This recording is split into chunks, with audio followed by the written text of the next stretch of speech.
Hi everyone, here's some of what's heading your way tonight. Your news at 9. It is an election day across much of the 4 states with voters deciding school bonds, tax issues, and school board and municipal races. Well, total crime in the city of Joplin is down for 2020 compared to years past. There are some categories that have gone up and even down that have police officials concerned. I'm Chris Warner. We'll take a look at those numbers. Today marks 1 year since the state of Missouri's stay-at-home order went into effect. I'm Zach Dodge with a look back at the year. Coming up. Nick Kelly is weather tonight. Jacob Leonard has sports. This is KOAM News at 9 on Fox 14. The 4 states' most watched news starts now.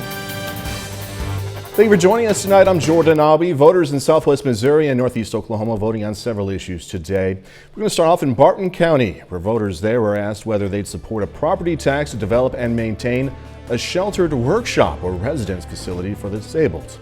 Voters said yes to that proposal. Also in Barton County, Missouri, voters in the Central Township Road District approved a proposed property tax to pay for road maintenance. Now, April elections don't always bring out the most voters, but higher voter turnout back in November and an increase in voter registration had local election officials hopeful that they'd see more people this time around this spring. That was true for absentee ballots, but not overall. So we thought we might see a small increase due to the increase in permanent absentee ballot applications. That's where we have to send it out and they can respond whether they want to vote through the mail or not. We're going to have more area election results in just a few minutes. We are still waiting on a lot of numbers, but as always, you can find the most up-to-date information as it comes to us on our website, KOAMNewsNow.com. Meteorologist Nick Kelly joining us now with the first look at the forecast. Wind. All ahead of a storm system that's finally making us approach, Jordan, but all that wind certainly meant another warm day after we started at 61. 76 is where we topped out at Joplin Regional Airport for today. Not really showing a lot reaching the ground, even though we do have some radar return showing up across parts of the area. Different story, though, with the cluster of storms out in central Kansas. Those are making it to the ground, not to mention some large hail, too. So those severe storms are what I'm keeping an eye on as we go through the course of the night ahead of our next cold front on the way in. But as long as we're still ahead of the cold front, we're still quiet and we're still mild, with most of us right around 70. I'll track those storms out west, Jordan, and the rest of the forecast coming up here in a bit. Nick Kelly, thank you so much. Liberal Missouri man is being charged with first-degree involuntary manslaughter after a fatal crash back in February. Missouri State Highway Patrol said 44-year-old Ryan O'Neill was going southbound in a pickup on Highway 43, 2 miles north of Joplin. O'Neill crashed head-on into an SUV that was driven by 23-year-old Sevy Davison of Oronogo. Davison was pronounced dead at Mercy Hospital. Law enforcement says several witnesses described O'Neill driving recklessly at the time of the crash. In addition to the involuntary manslaughter charge, O'Neill is facing a $50,000 cash bond once he's arrested. A Jasper County judge also ordered he can't operate a motor vehicle on public roadways. Total crime in the city of Joplin is down for 2020, which officials say is part of this pandemic. But there's one statistic that dropped, and it's causing concern. KOAM's Chris Warner explains. We've seen a reduction overall in crimes. We saw a reduction of about 9% total crime this year. Joplin Police Chief Sloan Rowland says the pandemic and lockdowns played a role in reducing overall crime in the city. Just a lot of less people were out on the street driving, and having contact with our officers. So it was definitely a different year. There was one number they were watching closely.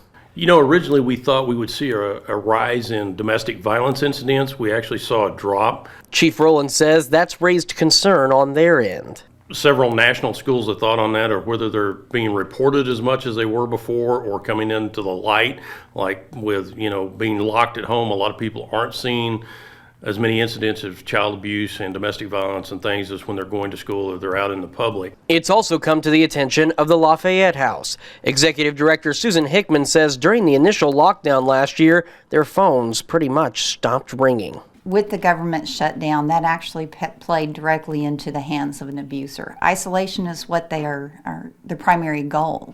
She says some of that may have come from people thinking the Lafayette House wasn't open during the pandemic. Hickman says they never shut down, but didn't see a pickup in calls until the community began to reopen. Once things started to reopen, one thing that we did notice is that the people who did reach out, the abuse was actually more severe, and we were seeing larger families. Hickman also says the lockdown itself could have led to new domestic violence situations.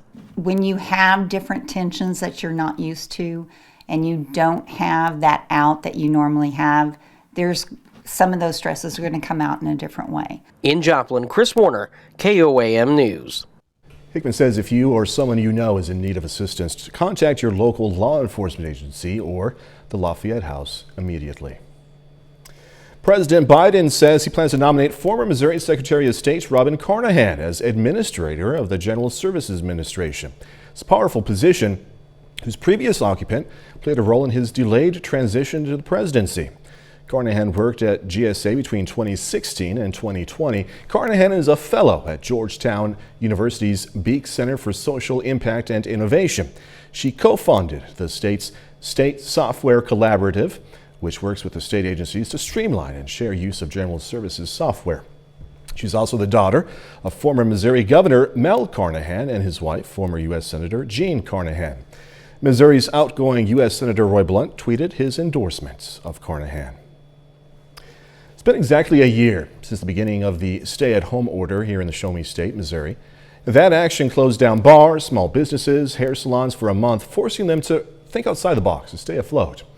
KOAM's Zach Dodge has how a local salon has gotten back on its feet since then, and why Joplin's mayor thinks the whole shutdown may have happened too soon. Creating beautiful transformations when people need them most.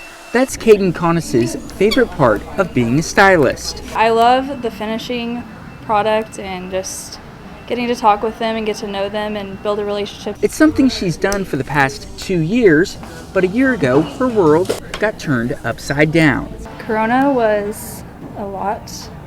It was very hard. Right at a year ago, the stay-at-home order went into effect in Missouri, shutting down small businesses, restaurants, gyms, and salons across the state. That included Halo Salon in Carthage. We shut down after we had just expanded, and so it was kind of a fear of, okay, how long are we going to be closed? What does this look like for our business long term? We knew it was on the East Coast, we knew it was on the West Coast, so we knew it was coming to us. The city of Joplin signed their own stay-at-home order to align with the state's, something Mayor Ryan Stanley now thinks may have been premature. Because we went to one where the risk really wasn't near as significant as it was going to be later on, that we now know was going to be later on. But at the same time, there was just so much uncertainty. After a few extensions at the state and local levels, orders lifted at the beginning of May, and stylists at Halo could get back to work.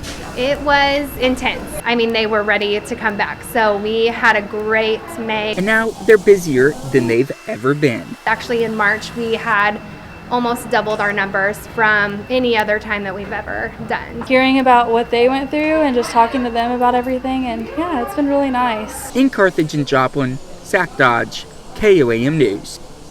At the time the stay-at-home order was put into place statewide, there were just under 3,000 confirmed cases and just under 50 deaths in the state.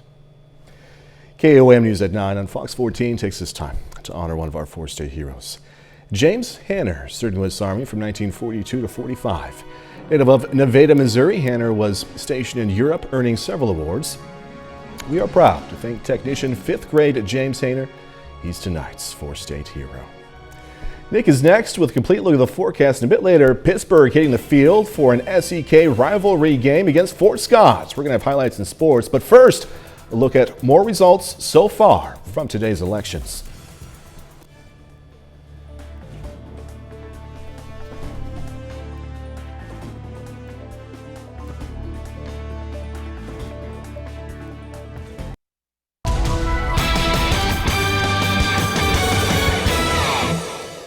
Overall, we kept things quiet once again and certainly warm, but now that's going to change thanks to our next storm system on the way in from central and western parts of Kansas. Even though we had more cloud cover for today, that strong south wind meant everybody warmed back up into the mid-70s today. So overall, not a bad looking day, especially from indigo sky just outside of Seneca, Missouri. As I take you to the radar network, we look like we have a couple of areas of very light rain, but so far I haven't seen a lot of the reports of any of this light rain hitting the ground. So I think for the most part we're dry for now, but that is a different story out west, as I've been keeping an eye on this cluster of severe thunderstorms, certainly living up to the name. We're stretching from about Salina, Concordia, Kansas, back down, I would say close to St. John or Pratt as you work just to the east of Dodge City. In fact, we actually have a new severe thunderstorm watch clipping now Coffee and Anderson counties until 2 a.m. Looks as though the brunt of these thunderstorms might want to stay just to our north as they start tracking more to the east,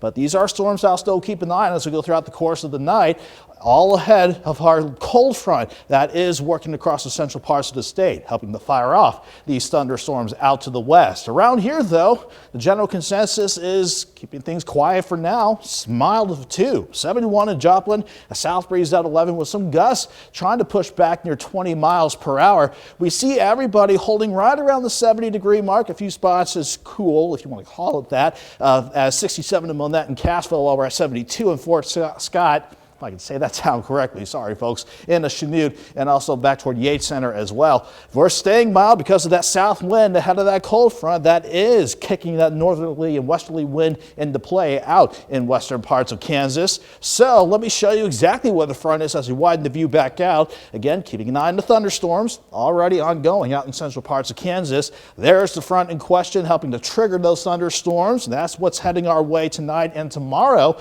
in addition to the upper low helping to continue to keep those thunderstorms going and try to increase the coverage a little more as we go throughout the course of the night.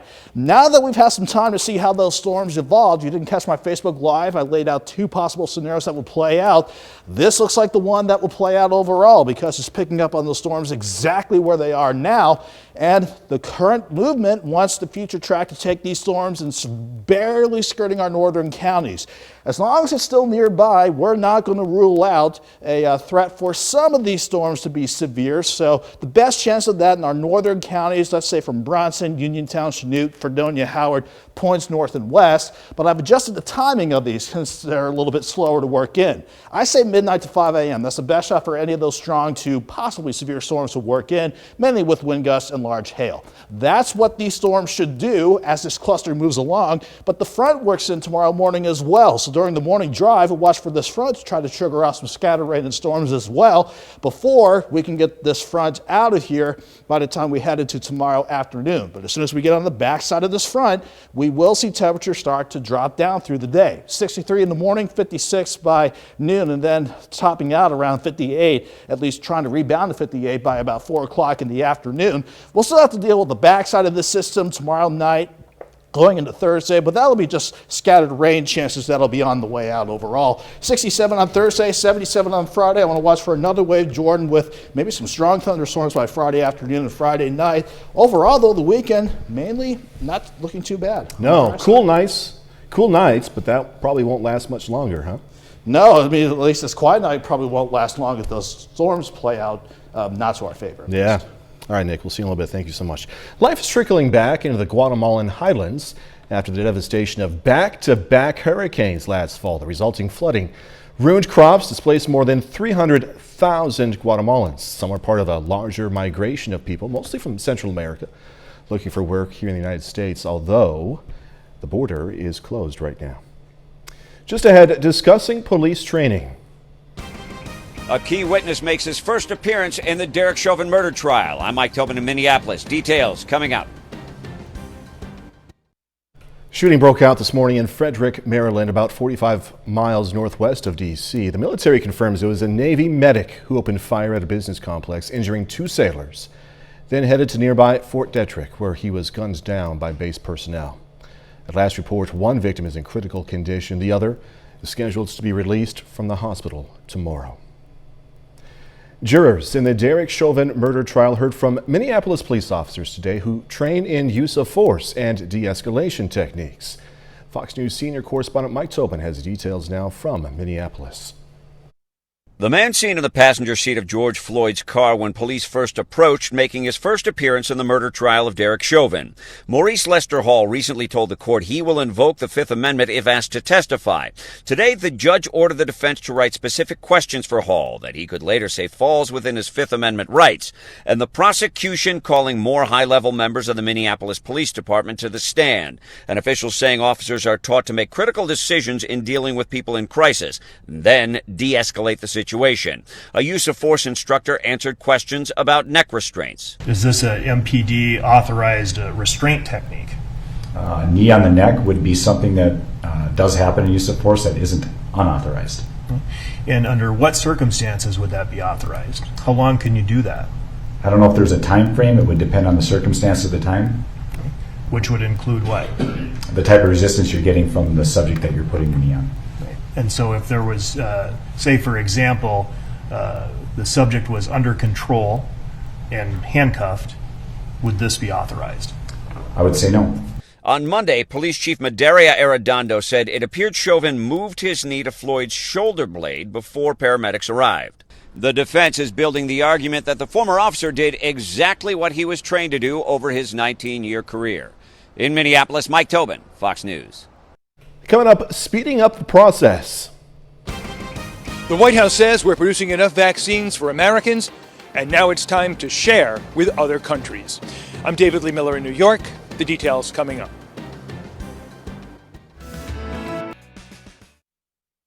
The American College of Physicians says shorter antibiotic regimens may be better and safer for certain infections.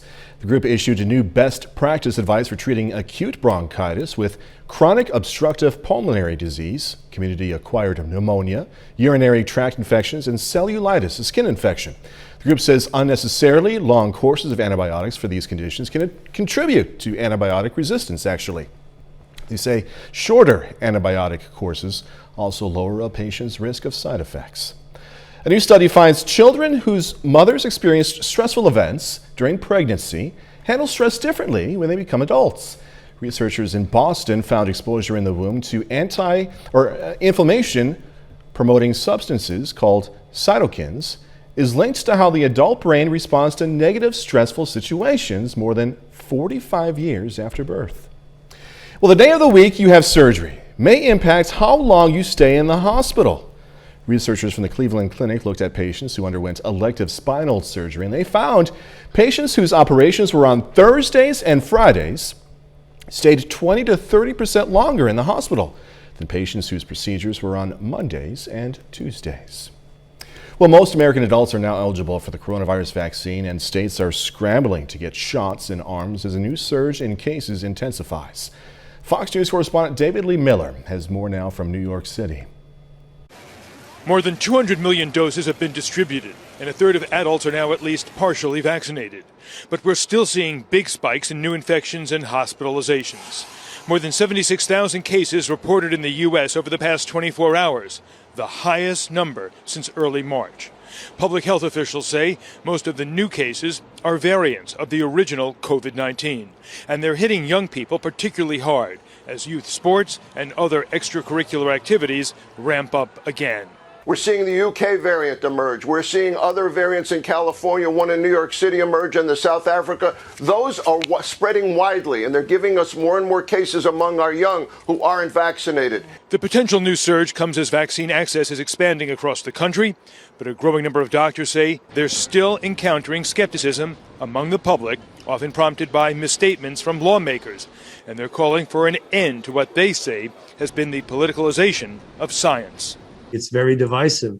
That is really not a good formula to address a public health crisis. Meanwhile, as vaccine production picks up, the Biden administration is making plans to share more doses with other countries, saying the pandemic won't end at home until it ends around the world. We can show the world once again what American leadership and American ingenuity can do. Let's make that the story of the end of COVID-19. So far, the U.S. has shipped about 4 million vaccine doses to Canada and Mexico. In New York, David Lee Miller, Fox News. All right, so if a mad scientist ever wanted to clone George Washington, Here it is right here. A lock of the first president's hair just sold at auction. More on this when we come back. So this is pretty cool. A lock of George Washington's hair has sold for nearly $40,000. Leland's auction house says the multiple strands have been stored in a handmade brass and glass locket for years. They're believed to have been removed from Washington's head close to or after his death back in 1799. Now the bidding starting at $1,000 back in February. 45 bids later, the price rose to $39,921. That is awesome. Many of you have said this several times. I love history. So, Peyton, my producer, thank you for putting that in. I appreciate it. Pretty cool. 30 more minutes, news, weather, and sports coming away. The Jasper County Sheriff's Office is asking for your help finding 3 teenagers who went missing. Plus, some people will soon be out of luck to collect their tax return from 2017. 3 teens in Jasper County are reported missing, and the Jasper County Sheriff's Office is currently working to find their whereabouts. KOAM's Bronte Sorotsky spoke with the Jasper County Sheriff as well as a worried family member who are working to find these teens. 3 teens have run away from an undisclosed location in Jasper County. The girls have been identified as 14-year-old Alexis Crawford, 16-year-old Morgan Holderman, and 14-year-old Jasmine Marie Holiday.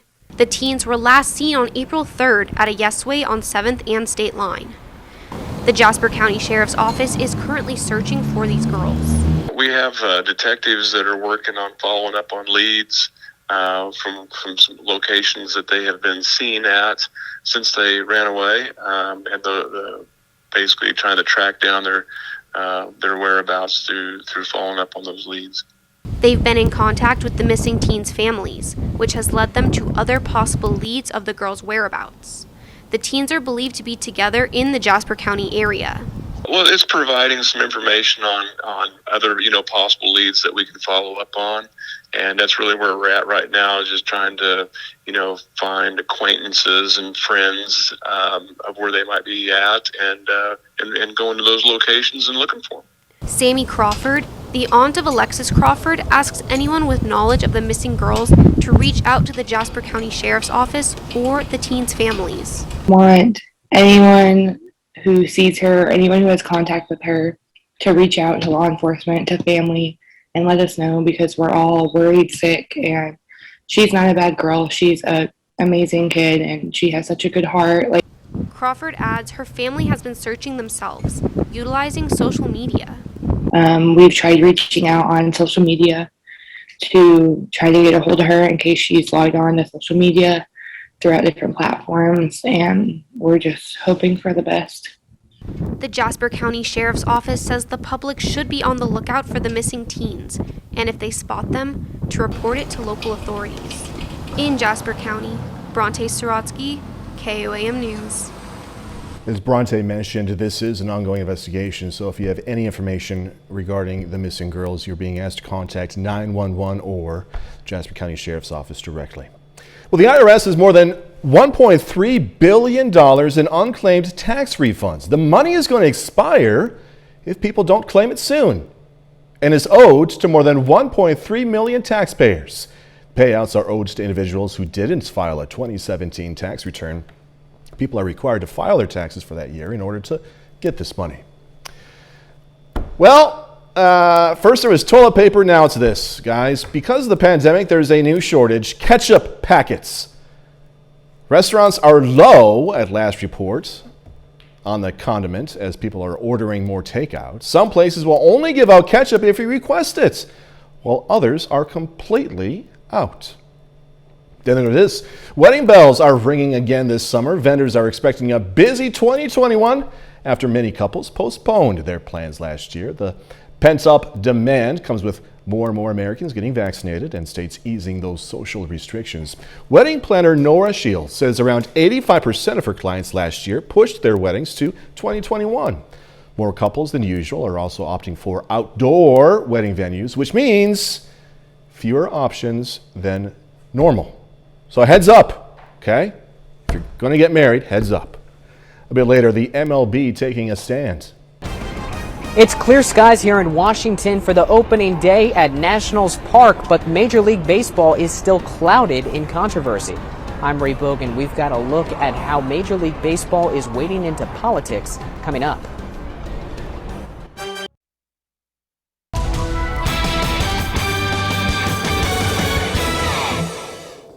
After a nice few quiet and warm days, we're starting to see our weather setup change thanks to our next cold front rolling in from the west.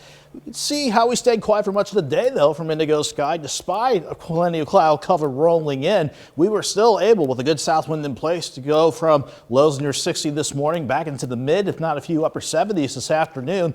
But now we're starting to see a little more activity popping up. Now we're starting to see a few more just light showers across parts of southwest Missouri from the eastern side of Joplin back along I-49. Maybe a little heavier shower, let's say right around Weir, Scammon, and just north of Columbus. But I'm keeping an eye on additional storms out west because you can see how for Anderson and Coffee counties, we have a severe thunderstorm watch until 2 o'clock in the morning.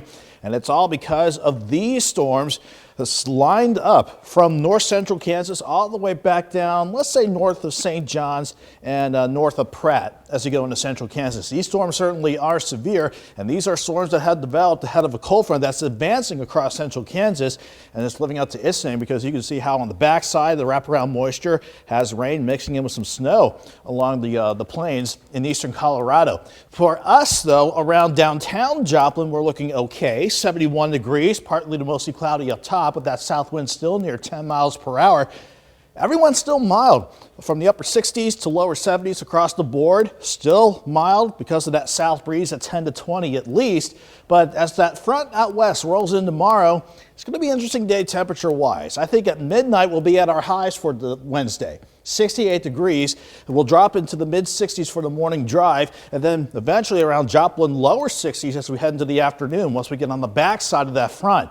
Let me show you where that front is as we widen the view back out. You can see this is quite an impressive storm system with enough cold air for snow in parts of the Rockies on the back side of this system. We're not going to worry about snow, but we do have to deal with this cold front that will start rolling in late tonight and certainly tomorrow, not to mention this upper low wanting to help the thunderstorms push along. So let's track these thunderstorms at the very least. This wants to stay mainly to our north. You can see here's midnight coming close to Junction City, Topeka, the Turnpike in Kansas, and it wants to just graze our northern counties, any strong to severe storms. If we can get any of those storms on the southern edge of that batch to clip us, it's a low severe risk for areas from Uniontown, Chanute, Fredonia, Howard points north and west, mainly for hail and wind gusts to 60 or 65 miles per hour. We'll watch those storms between midnight and 5 a.m. But on the backside of the front, though, didn't mean to do that for you, we will have the cold front fire off additional rain and storms as this plows on through. And again, as that front rolls in, we're going to have temperatures on the downswing as we go throughout the day. 63 by 7 a.m. Let's go 60 by noon. Temperatures around the afternoon could try to rebound into the lower 60s, but we will ultimately drop to 46 Thursday morning. 67 on Thursday, but we'll deal with the backside of that system with a few leftover showers on Thursday. Friday, highs are 77. We'll watch for strong storms possibly Friday afternoon and Friday night, but much of the weekend overall, Jordan, looking dry and staying mild. I concur. Nick Kelly, as always, thank you so much. Coming up in sports, the Carthage Tigers hitting the field for their first game at the 46th annual Bill O'Dell Tournament. Plus, the Joplin High School track athlete putting his name in the record books. Jacob Leonard is up next with the story.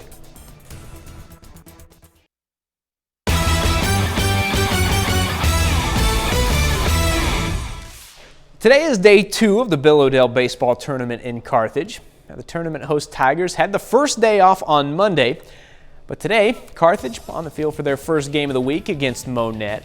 First and second for Kane and Vogt in the bottom of the first. Vogt finds empty space out there in left center. Nate Norbury and Caden Kralichek both come in to score. Carthage goes up 2-0 after 1. And next inning, Caden R on the mound for Carthage. Check it out. Perfect move and throw to pick the runner off at second. Game still 2-0. Now, second inning was a big one at the plate for the Tigers. Vogt with the bases loaded. Puts it in the left field corner. All 3 runners come home. Pushes the lead to 6. Then Grant Collier. Almost the same spot here. That brings in another. Plenty of offense today, but Carthage goes on to win it big 17-7. To Pittsburgh now, SEK rivalry matchup here between the Purple Dragons and Fort Scott Tigers. Top of the first, Eli Kellogg back up the middle. RBI ground out brings Spencer Goldston home. Tigers up early. To the bottom though, Braden Benson past the pitcher. Actually beats the throw to first. Brandon Freeman scores 2-2 after one. To the fourth, Cole Jameson. Nice bunt to the right side. Throw to first is off. Ethan Rhodes scores. Then Jacob Linehan over there on third draws a throw. Throw gets into left. Linehan scores. Pittsburgh pulls away to win it 12-2. It's the 100th win for that dude right there, Dragons head coach Keith Matlock. The Pittsburgh State Gorillas on the road tonight against Washburn. That's against a league opponent, but technically a non-conference game tonight. Anyways, Gorillas win big 11-1. Dawson Pomeroy goes 2 for 4 with a home run and a pair of RBIs. Well, Joplin High School track athlete Donovan Fowler has put his name in the record books. And as just a junior, he's aiming to keep making history and earn a shot to continue his career at the next level. It did not take long for Donovan Fowler to make school history. I thought it would at least take a few meets to get up there. I didn't think it would happen so quickly. Fowler won the long jump in Joplin's first meet of the season last Thursday with a jump of 23 feet, 10 inches. That mark smashes the previous school record by 15 inches. We knew he was going to hit some big jumps this year. We knew that he would probably break that record, probably break more records, but to see it the first meet of the year, that was awesome to see. COVID-19 erased his sophomore track season in 2020. Fowler is hoping to use this year to break more records and get the attention of college programs. Last season, I didn't get that option, so I'm really trying to make the most of the opportunities that I'm getting right now. Last year as a sophomore, we were hoping to have a big season for him, but you lose that season, and so I think he's hungry and he's ready to kind of make up for that lost season. While he's already made history, Fowler wants more. His goals are bigger than right here. So, winning the Carthage Invitational isn't the end of the road for him. He's competing against people all across the nation, so we're comparing his marks week in, week out to people all over the nation. He hopes to earn the opportunity to compete after high school before turning around and helping the next generation break records of their own. I'm trying to just take it as far as I can, whether it be long and triple or just one or the other. And after that, I'm just going to try to help kids become the best jumpers that they can be. Joplin will be back in action on Friday at the Pitt State Invitational before hosting their own Invitational next week. Former Carl Junction standout Katie Scott is looking for a new home in the college game. Scott has made the decision to transfer after playing her freshman season at Grand Canyon University in Arizona. She was the Conference Freshman of the Year for GCU this season and was a first-team All-League selection. But in the end, Scott says she just wants to play closer to home. With the extra year, there's the possibility that you stay at college for 5 years. And I was just thinking to myself how many things I've missed in this 1 year. And that's not exactly something I want for myself going forward. So I just knew that I wasn't ever going to be fully comfortable this far from home, and that I would be doing myself and Coach Miller a favor if I was honest to myself and my priorities. And family is just too high of a priority for me, so I felt like I have to be closer to home. You can check out more from Scott in this story on the sports page at KOAMNewsNow.com. That's it for sports. We're back after this. Major League Baseball making it official today. It's yanking this year's All-Star Game out of Atlanta, taking it to Denver. A new Georgia voting law was the spark that ignited a political firestorm when baseball announced the move, and the reaction and ripple effects may be felt for some time to come. Fox's Ray Bogan reports from Nationals Park, where the Nationals happen to be hosting the Atlanta Braves on opening day in Washington. Across the country, baseball fans are cheering as their teams allow fans in their home openers for the first time in 2 years. But in the world of politics, there isn't much smiling. What I think it's doing is irritating one hell of a lot of Republican fans. Major League Baseball moved its All-Star Game out of Georgia to Denver to protest a newly passed voting law. The league's commissioner says it's a demonstration of their values. But while there's no crying in baseball, many are crying foul. My warning, if you will, to corporate America is to stay out of politics. These board members need to actually get the truth about what's in the bill and how the process work. Georgia's new voting law requires an ID to vote, reduces drop boxes, and changes how voters can request absentee ballots. Critics say it will make it harder to vote and disproportionately hurt people of color. This is much bigger than Georgia, that Georgia was just one of the first states to act on a concerted effort to use easily disprovable conspiracy theories to fuel their attempts to make it even harder for eligible Americans to vote. Texas Governor Greg Abbott, whose state is working on similar legislation, backed out of throwing the first pitch at the Texas Rangers game to protest the MLB. I could not associate myself with Major League Baseball that had gone out and done something that was absolutely ridiculous. Unfortunately, our governor acted without facts, without substance, and obviously in a biased manner. There may ultimately be no winners in this political battle, but at least after today's home opener here at Nationals Park, the Braves or Nationals will have their first win of the season. In Washington, Ray Bogan, Fox News. Going to see how Hollywood is slowly getting back to a new normal when we come back. After a season of virtual, hybrid, and even pre-taped award ceremonies, some events are optimistically planning to hold in-person shows. Fox's Ashley Dvorkin reports.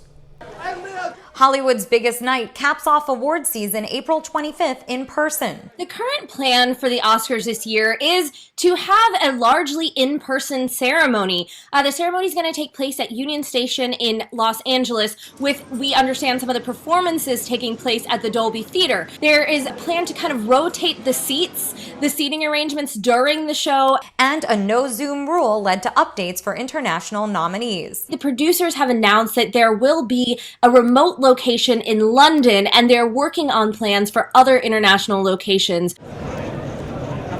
In fan events, San Diego Comic-Con will be virtual again this summer before a special edition Thanksgiving weekend. Smaller, potentially about 30,000 person celebration.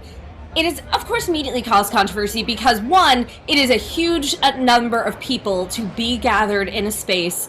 There's a lot of question on whether or not the studios, the talent, the publicists will want to spend, potentially our first vaccinated holiday, Thanksgiving, away from family. Organizers do note it's subject to change. In film festivals, Tribeca announced its plans to gather in person in June. An 12-day in-person outdoor celebration. And instead of being held primarily in the Tribeca neighborhood of New York City, it will be spread out to more outdoor locations. Co-founder Robert De Niro said in a statement that, this is for as New York emerges from the shadow of COVID-19, it just seems right to bring people together again for an in-person festival. So while updates are ongoing, hopeful plans are being announced as the industry looks ahead. In Hollywood, Ashley Dvorkin, Fox News. And that's our time for tonight. Thanks so much for joining us. Going to leave you with video of a couple of polar bears at the Brookfield Zoo in Chicago meeting for the first time. All right, guys, come on. Bear hug, bear hug. Come on. All right, be safe. Do this all again tomorrow. See you then.